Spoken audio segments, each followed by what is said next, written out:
Good afternoon, everyone. My name is Rosie, and I want to welcome you to our afternoon Bible study. And today I'm going to share with you 4 steps to receiving anything you're believing God for. We have a story in the book of Mark chapter 5 about a lady who had an issue of blood for 12 years. So whatever issue you're going through, know that God is the same God yesterday, today, and forever. And if He did it for her, He'll do it for you and for me too. So just get your Bible and open it to Mark chapter 5, and we're going to start with the word of prayer, asking Jesus to come and be my helper, to be our teacher, to give me a wide door of utterance. Lord Jesus, do what only you can do. Give us a heart to receive, ears to hear what the Spirit of God is speaking to us this afternoon. Let me decrease that you may increase. Give me a wide door of utterance. Give me a spirit of boldness. And I plead the blood of Jesus over everything that concerns us. I plead the blood of Jesus over our environment. I plead the blood of Jesus over anything that will hinder us from hearing from Jesus today. So, Lord Jesus, have your way in me, have your way in us. In the name of Jesus, I pray. Amen, amen, amen. So I'm going to be using the New King James Version. So if you have your Bible, you can open it and let's read it together. So because it's good to go to the Word, it's good to go and look at the Word for yourself. You have to know to read the Bible for yourself. The book of Joshua chapter 1 and verse 8 says that you shall meditate on this word day and night, that you'll make, and it says that you shall meditate on this word day and night, and then you shall make your way successful. So you need to know what the word of God says. The book also, the scripture says also that my people perish for lack of knowledge. So if you don't know the truth, if you don't know what God said, if you don't know what the promise of God is, the enemy will defeat you. The devil is our enemy, and he will take advantage of us. Just remember Jesus, when he was tempted of the devil, he quoted scripture. He said, "It is written." So it's imperative for me and you to know what is written, so that when the enemy comes at us, when the devil's trying to trick us and lie to us, we know the truth, and the truth will set you free. So Mark chapter 5 and verse 25, New King James Version says, "Now a certain woman had a flow of blood for 12 years." King James Version says, "A certain woman had an issue of blood for 12 years." So we all have issues in our life. Maybe it's not this female issue, maybe it's a financial issue, a debt issue, a health issue. You're having an issue that has been going on for so long, and you're asking yourself, is this ever going to end? Or you've just accepted that, you know what, this is my story. That, you know, when we say stuff like, oh, cancer runs in my family, diabetes runs in my family, no, you say, no, no, no, I'm going to run it out, that the blood of Jesus has redeemed me. The book of Galatians chapter 3 and verse 13 says, "Christ has redeemed me from the curse of the law." So sickness, disease, poverty is all under the curse, and I am redeemed from that. So not to accept things just the way they are because they've been going on for so long, saying, you know, nobody in my family ever graduated from high school, nobody in my family has ever been married, nobody in my family has had a child. You say, no, no, no, I am redeemed from that. For me and my house, we will serve the Lord. That we are blessed. I am blessed, and no weapon fashioned against me shall prosper. So this lady had an issue for 12 years. So maybe you and I have had an issue that has been going on for so long that now you're getting exhausted, you want to give up. Another translation says this lady, you know, she went to see the doctors took all her money, she didn't get better, she only grew worse. So now a certain woman had a flow of blood for 12 years and had suffered many things from many physicians. She had spent all that she had and was no better, but grew worse. She spent all she had, all her savings, all her money, everything she had, but she didn't get better. The situation in your life is not getting better, it is only getting worse. So what do? We're going to learn from this lady, because if it worked for this lady, it's the same God who came through for her. We have a better covenant. We are children of God. We are daughters of Abraham. God is a covenant keeping God. He will surely come through for me and you. So let's keep on reading. He says, now a certain woman had a flow of blood for 12 years and had suffered many things from many physicians. So she not only saw one doctor, many, meaning more than two. She had spent all that she had as well and was no better, but rather grew worse. When she heard about Jesus, she came behind him in the crowd and touched his garment. For she said, if only I may touch his clothes, I shall be made well. Immediately, the fountain of her blood was dried up, and she felt in her body that she was healed of the affliction. And Jesus, immediately knowing in himself that power had gone out of him, turned around in the crowd and said, who touched my clothes? But his disciples said to him, you see the multitude thronging you, and you say, who touched me? And he looked around to see her who had done this thing. But the woman, fearing and trembling, knowing what had happened to her, came and fell down before him and told him the whole truth. And he said to her, daughter, your faith has made you well.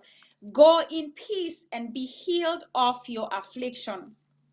So we can go back and look at this text and find out, how did this lady get her breakthrough? How did she get healed? You know, another translation say that she heard about the healing power of Jesus. Faith comes by hearing, and hearing by the word of God. And the book of Hebrews chapter 11 and verse 6 says, it is impossible to please God without faith. Another scripture says that faith without action is dead. And faith, another Mark 11:23 says that believe with your heart and speak with your mouth. Some brother Kenneth Hagin said, believing and speaking opens the door to the supernatural.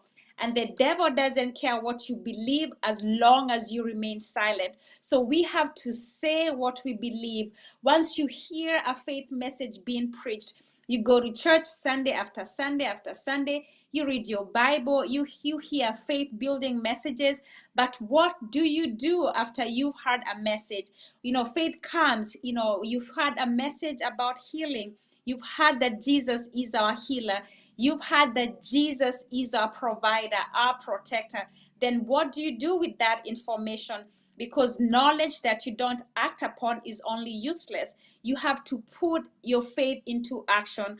So this lady had an issue of blood for 12 years. It only grew worse. She had seen so many doctors. So maybe you're in the same situation. You're believing God for healing. You've gone to the doctors, they've taken all your money, the situation is not getting better, you're only getting worse, you're getting frustrated. What are you going to do? You have to start building your faith. You know, find scriptures that address the issue that you're going through. If it's a health issue, you have to know what the Bible says concerning that. Because if Jesus said it, you say, I believe it, and that settles it. That Jesus already bore my sickness, that Jesus redeemed me from the curse, that the blessing of Abraham says, I am the lender and not the borrower. I'm above and not beneath. Then why is nothing changing in my life? I have to watch what I'm doing. I have to watch what I'm saying. So the first thing, I'm going to share with you 4 things that this lady did that we can also apply in our lives and get the breakthrough that we need. You know, it says your faith has made you whole. So building our faith, you know, hearing faith building messages, you know, building our library up and saying what we believe. So when this lady heard about Jesus' healing power, the first thing she did is she said, What did she say? She said what she believed. She said that if I could only touch his garment, if I could only put my finger on his robe, I know I shall be made whole. So what did she do? She said it. That's number one. And the second thing she did is she did it. She touched Jesus' garment. She put her faith into action. She did it. She touched Jesus. She said it with her mouth. What have you heard about Jesus? Maybe it's a health issue. So right now you're hearing that God sent his word and healed you from all your distraction. That's in Psalms 107 and verse 20. First Peter says, by Jesus' stripes I am healed. Finding scriptures that address your healing, that by Jesus' stripes I am healed. Christ has redeemed me from the curse of the law. I will not die. Maybe you've had a bad doctor's report. You go to Psalm 118 and it says that I will not die, but I will live to declare the works of the Lord. So it doesn't matter what it looks like. It doesn't matter what other people are saying. If God said that you are healed, if by Jesus' stripes I am healed, then that settles it. It doesn't matter what other people say. You just stick with what Jesus said.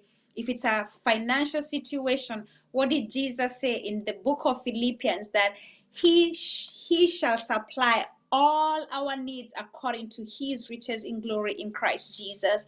Psalm 23 says that by Jesus, the Lord is my shepherd, I shall not lack. So you start saying, I shall not lack for finances. I shall not lack for ability. I shall not lack for nothing, because Jesus is my Lord. He is my master. So the first thing she did is she said it. So you have to start speaking the word of God over your circumstances. You believe in God for a child. You start saying that, the fruit of my womb is blessed, that I'm holding a child by this time next year, that I am redeemed from the curse of the law. I am the righteousness of God in Christ Jesus. I am fruitful and I am multiplying. You start saying the word of God. You've been going to church every Sunday. You've been joining our live broadcast every week, maybe every day. You're hearing faith messages. So now you have to believe with your heart what you're hearing, and you have to start speaking the word of God, because the word of God is a weapon. It is a sword. It shall not return void. The book of Isaiah says it shall not return void, but it shall accomplish that which it was purposed to do.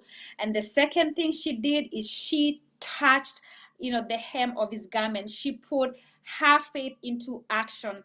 And the third thing that happened is she received her healing. She said that immediately the fountain of her blood was dried up when she put her faith into action. So maybe you're believing God for a job. You have to start putting out application.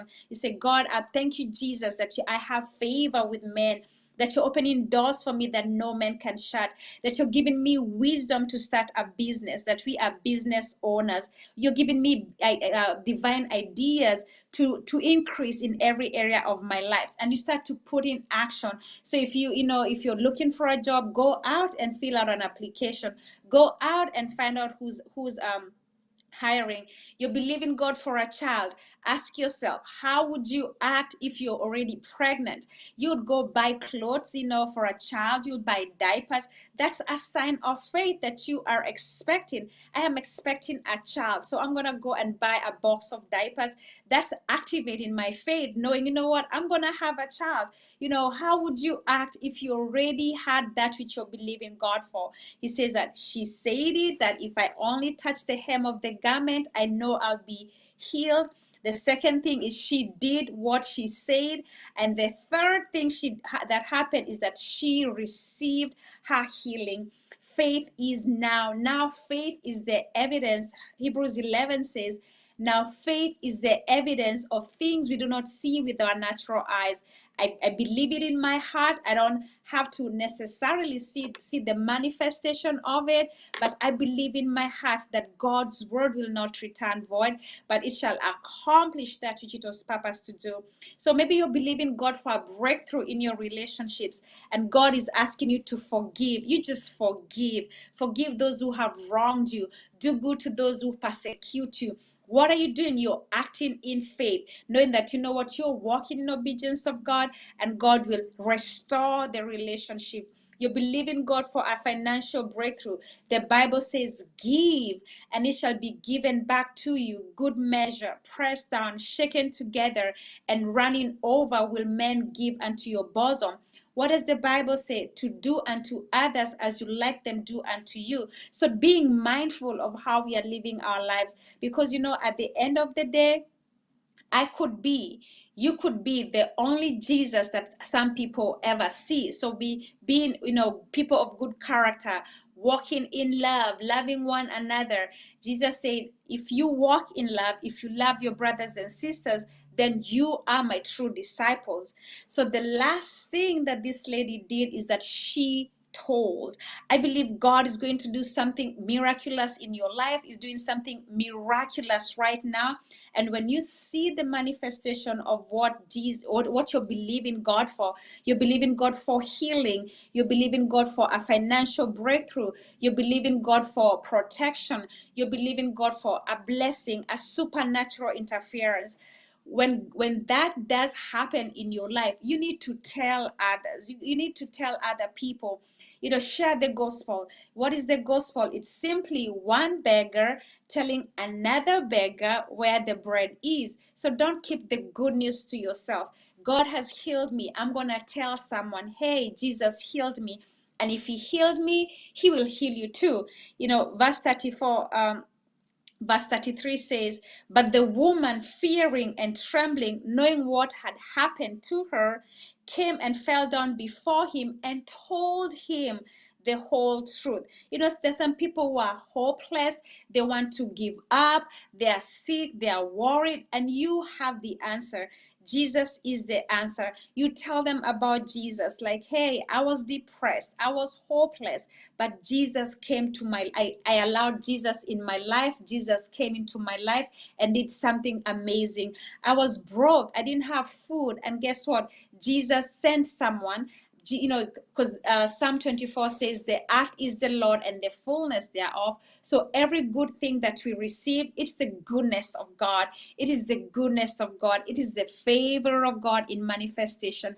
So when you get your breakthrough, when I get my breakthrough, to remember to give God the glory, because it is all him. It is nothing in our own estimation, nothing in our own strength.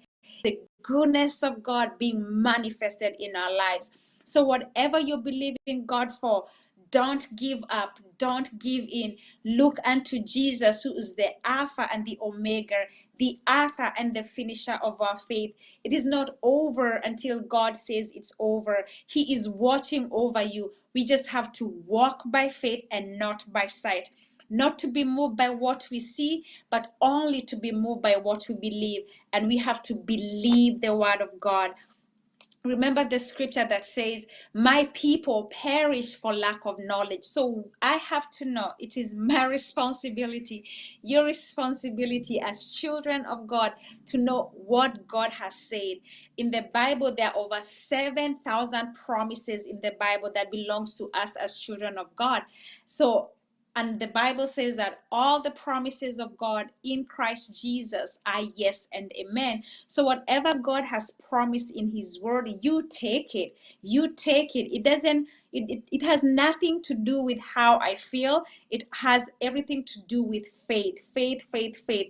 Not being moved by what we feel. Because if you go by your senses, you'll never do anything else. But if you go by the word of God, you know, you say, if God said that I'm healed, if God said he'll make a way for me, if God said that I am redeemed, if God said that I am the righteousness of God in Christ Jesus, if God said that I shall not lack for nothing, then that's it. It doesn't matter what anybody else say.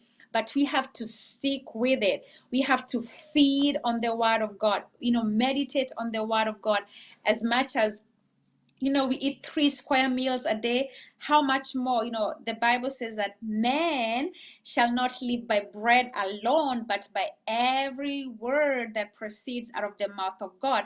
So every day meditating, reading your Bible every single day. What are you doing when you're reading the Bible? Faith is coming.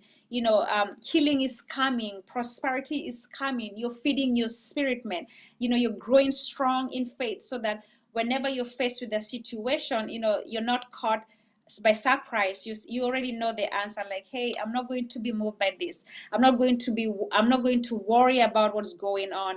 Jesus told me not to worry. He said that if he takes care of the birds in the air, he'll surely take care of me in grand style. That I am a child of God. Well, how can I say that with confidence? Because it is written in the book.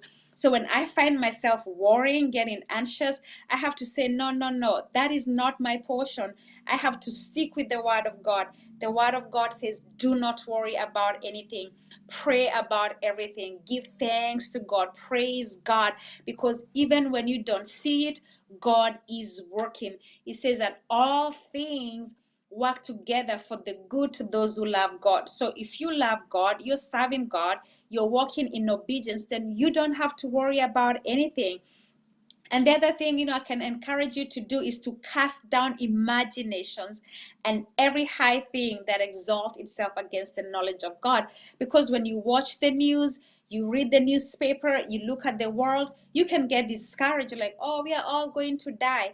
But when you focus on God, the word of God is true. And he says in Psalm 118 that we shall not die. I will not die. I will not die prematurely. I will not die, but I will live to declare the works of the Lord. So we have to do that. We have to meditate on the word of God, cast down imagination, say, I'm not going to accept that. I reject that.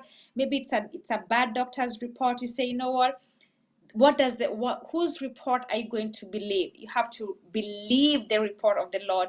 Yes, the doctor said this. I'm not going to ignore what the doctor say. I'm not going to be in denial that this is my situation, but I'm going to speak to the mountain. That's what it says in Mark chapter 11 and verse 23, that whosoever shall say unto this mountain, be thou removed and be thou cast into the sea, and shall not doubt in his heart, but believe that those things which he says will come to pass, he shall have whatsoever he says. So I'm going, the doctor said, a negative, something negative. No, I'm going to start saying what God says, that I'm redeemed from the curse of the law. My body is the temple of the Lord. Sickness is not my portion. It is unlawful because God lives in me. So sickness and disease cannot live in me. I shall not fear. We live in a world where these people are so afraid. You say, you know what? I'm not going to fear, because God has not given me a spirit of fear, but that of power, love, and of a sound mind. So I have a sound mind. I am peaceful. I am walking in love. I do not fear. I do not fear, because that's not of God. But we have to say it. Like I said, the devil doesn't care what you believe as long as you remain silent. If you don't say it, just think about it. This lady said it. If I could only touch the hem of his garment, I know I will be made well. It goes back to the book of Genesis chapter 1, and God said, let us create man. And God said, let us create this, let us create that. Just think about, if God never spoke, if God never said anything, then none of this would exist. So speaking is God's mode of operation. And as children of God, we have to be imitators of God as his dear children, and start speaking the word over our circumstances, being doers of the word, not just hearers only. Faith will move mountains, but the first thing it will move is our mouth. Our words will move mountains, because if you're honest with yourself, if I'm honest with myself, most of the mountains in our lives are created by the words we have spoken. That's why it is very important for me and you to be watchful over what we are saying. If you say something, ask yourself, ask myself, is this what I want to see in my life? When you say stuff like, oh, cancer runs in my family, so I'll get cancer, is that really what you want? or nobody in my family ever went to college, so nobody's going to go. Is that really true? Is that really true? Or those are lies we've told ourselves for so long that they've become our reality? We say, no, no. As for the generational curse is broken. I plead the blood of Jesus over my family. And you say, you know what, we are going to serve God. We are going to graduate from college. Our as sickness and disease does not run in our family. We are running it out because we are redeemed. We are blessed. The blessing is working on in our lives. And you just stick with the word, and tell other people what God has done for you. Because the more I'm sharing with you, the more you share your faith, the more it becomes a reality. You know what I mean? Just think about if you go to the mall and there's a sale, you tell 4 of your friends, hey, I went to the mall and these shoes are on sale. We are so quick to tell other people stuff, worldly stuff. Oh, there's a sale. Oh, this, and there's a concert going on. How much more should we tell people about Jesus, about the goodness of God? That, you know what, I was broke, I was broken, God healed me. I was hopeless, Jesus gave me hope. We have to tell other people. Just remember, it's one beggar telling another beggar where the bread is. So don't keep the good news of Jesus to yourself. Become a doer of the word. Jesus said for us to all go into the world and teach the gospel. So, whatever you just work with what you got. You have something, you have a word, you just share it with other people. God honors obedience. So remember, if you have an issue for so long, don't give up. You just follow the formula of this lady. She had an issue for 12 years. Maybe your issue is not 12 years long, maybe it's 2 years long. It's still long. You don't want to deal with the same issues over and over. You want it to be done with. So you go to the Bible, find out what the Bible says. Faith comes by hearing, and hearing by the word of God. Whatever you hear, you believe in your heart, and you start speaking it. When you feel discouraged, you say, I am not discouraged. I'm bubbling over with hope. The joy of the Lord is my strength. You start speaking the word. What are you doing? You're moving mountains. You're acting in faith. You're acting in faith. That's the first initial act of faith, is speaking.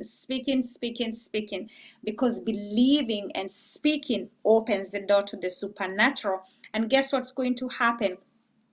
You shall have what you say. The book of Job says that you shall declare a thing and it shall be established. So you keep saying that I am above and not beneath. I am redeemed. I am washed in the blood of Jesus. I am more than a conqueror. I am above and not beneath. I am blessed going in and blessed going out. That my children will serve the Lord. That as for me and my house, we will serve the Lord. That we are blessed. You keep saying that. It doesn't matter what it looks like. It doesn't matter what you feel like. If God said it, we are going to walk by faith and not by sight. We're not going to walk by our feelings, because our feelings are fickle. They change from moment to moment. And then when you get the manifestation of what you're believing for, please do tell someone, encourage someone. God has given us the ministry of reconciliation. Tell people about Jesus. Tell people about Jesus. Encourage one another, and so much the more as we see the day approaching when Jesus is going to come back again. So I pray that encouraged you as it encouraged me. So, and if you haven't subscribed to our channel, please go ahead and like, share, so that you can get notifications of when we are coming on. And it is a blessing. It is a blessing for us to fellowship with one another. Or if you're watching, comment, like, so that, we know who's watching. And we truly appreciate you for taking the time to join us this afternoon. So I'm going to close in prayer and to believe God to do super fantastic things in our lives. So Lord Jesus, I thank you for your word. I thank you for the many people you have graced me to speak into their lives today, Father. And I thank you, Jesus, that you bend down from heaven and hear and answer my prayers. So my Father God, for whoever who is listening, Father, you know what they need before they even ask. You sent your word and healed us from all our distractions. So Lord Jesus, I thank you, Father, that whoever needs healing right now, God, I thank you, Father, that you are touching them, that you are healing them, that you are the master physician, that you are performing a supernatural surgical operation in every area of their lives. You're uprooting anything that's foreign in their body. Tumors are melting, tumors are being removed, Father. I thank you, Jesus. I thank you. I thank you for those who are hopeless, Father. I thank you, Lord, that you give them a garment of praise, Lord. And I thank you, Jesus. I thank you for those who need provision, Father, that you are providing for them, that you're giving them wisdom to know what to do, when to do, and with whom to do it. You're giving them wisdom to start businesses. You're giving them wisdom to increase their businesses. You're giving us wisdom to increase our ministry, to increase our influence. We thank you, Jesus, for those who have fear, Father, that you have not given us a spirit of fear, but that of power, love, and of a sound mind. That we have a sound mind, that we have the mind of Christ, that no weapon fashioned against us shall prosper. I thank you, Jesus, for your divine protection. I thank you, Jesus, that even when we walk through the valley of the shadow of death, we shall not fear, because Lord, you are with us. You'll never leave us nor forsake us. And I thank you, Jesus, that you are able to do exceedingly abundantly above all that all we can ever imagine, ask, or even pray about. I thank you, Jesus, that you're making a way for us where there is no way. I thank you, Jesus, that you're crowning us with favor. You're crowning us with favor. We walk in the favor of God. We thank you, Jesus, that as we bless other people, we are blessed too, that we are overflowing with blessings, that our cup runs over, that surely goodness and mercy shall follow me all the days of our lives. Goodness and mercy shall follow you who's listening all the days of your life. And we thank you, Jesus, for your mercy. You are plenteous in mercy. We thank you, Jesus. We thank you, Jesus, for forgiving us our sins. In the matchless, in the powerful name, in Jesus' name I pray, amen. I pray in the name of Jesus, and Jesus is Lord over our finances. Jesus is Lord over your finances. Jesus is Lord over your health. Jesus is Lord over your household, and we plead the blood of Jesus. I plead the blood of Jesus over your households, over your children, over everything that concerns you. In Jesus' glorious, majestic, amazing, powerful name that's above every other name, the name of Jesus Christ, I pray. Amen, amen, amen. And if you don't know Jesus as your personal Savior, the book of Romans says that anyone that calls on the name of the Lord shall be saved. You want to be sure that if you are going to take your last breath, that you are going to heaven. So, wherever you are, you just say, Jesus is my Lord. The Bible says whoever calls on the name of Jesus shall be saved. What does that mean? God will deliver you. God will heal you. He'll provide for you. He'll give you peace that surpasses all human understanding. That you'll be in the blessing. You're blessed, blessed, blessed, empowered to prosper in every area of your life. Why? Because the greater one is on your side. If God before you, who can ever be against you? So that was my message for today. I pray that you're blessed and encouraged, as I was encouraged, to keep speaking the word of God over my situations. Not to just say whatever I feel like, to be mindful that death and life are in the power of our tongue. Just think about, if somebody gave you tomorrow a bowl of fruits of the words you spoke today, would you eat them, or you'd be like, no, I don't want them? So to be mindful that our words are powerful, that death and life are in the power of the tongue. So to speak life, to speak the word over our situation. In the name of Jesus, amen, amen, amen. So I appreciate you for spending the afternoon with me. May God bless you And again, share this message and be a blessing to someone. Be an evangelist, be a doer of the word. We just spoke about this. Share, tell people about the goodness of God. You don't know what to say, you just share this message on your page and let somebody get the word. In Jesus' name, amen. And may God bless you richly. Until next time, my name is Rosie. I'll see you next time. God bless you. Bye-bye. Divine Television